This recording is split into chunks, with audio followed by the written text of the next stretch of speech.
Welcome, ladies and gentlemen, to the channel. My name is Jalen from Pop Culture Today, and I thought I'd share my spoiler-free review of The Last of Us Part 2. Really quickly, if you guys want to have a discussion about The Last of Us Part 2 in the comments, please be sure to do so, but do so respectfully. This is a very touchy game, a very sensitive topic for a lot of people, and there are very polarizing thoughts and views on this game, so please don't make the comment section a war zone. Please make it a place of peace and discussion. Right off the bat, everything about this game, in my opinion, was spot on. I felt like this was true to its name. It was a part 2. It wasn't just a sequel, but it was a true continuation of the first game. The gameplay felt great. It felt like a revised version of what we got in 2013. It felt a little bit more fluid, a little bit more immersive, and I really did love the gameplay. The environments were beautiful, and the overgrown Seattle was really eye-popping, and I thought it was interesting to be in a location like this 25 years after the outbreak has started, and just to see what the world looks like without any, real human contact, what leaving something that we care so much about just to kind of overgrow and not really tame looks like. And I thought that Naughty Dog really did a great job with this environmental design. The characters, for me, once again, very fleshed out. At least the main characters were. There were a lot of side characters that died rather quickly, and I feel like that added a bit of realism to the game. Not everyone's going to get a glorified death. It solidifies that life isn't full of glamour. You're not always going to die in such a heroic way, I guess. So I really did appreciate that.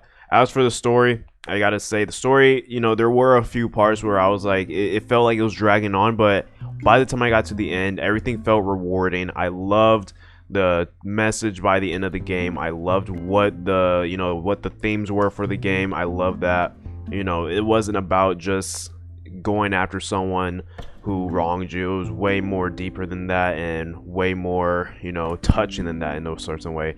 And The Last of Us Part 2 really hit a lot of soft spots for me numerous times throughout the game, and I thoroughly enjoyed my 2 playthroughs of the game. I put well over 40 hours into it. I got all the trophies, I got all the achievements, so I really put a lot of time into this game, and I gotta say, it's a game that I know I'm going to continue to revisit time and time again, simply because it is a game that I feel personally satisfied me.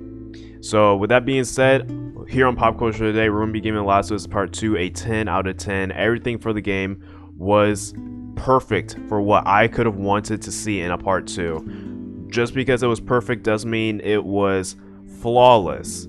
There were issues with the game. However, there weren't issues that were worthy enough of me deducting points or whatever the case may be. This game was the sequel I wanted to see, and I feel like it touched on a lot of topics that, especially today's standards and times, we need to start talking about a lot more. So I applaud Neil Druckmann, I applaud the team at Naughty Dog, and that is my review on The Last of Us Part 2. Let us know in the comment section what you are thinking about the game. Look out for a spoiler review coming later this week, and that is going to contain a lot of spoilers, and we're going to also have a couple other people talking about it with me, just so you can get other viewpoints and stuff like that. But I hope we can all have an awesome conversation in the comments below. As always, if you enjoyed this video, please be sure to subscribe and leave a like, and we will see you guys later. As always, have a wonderful day, and peace out.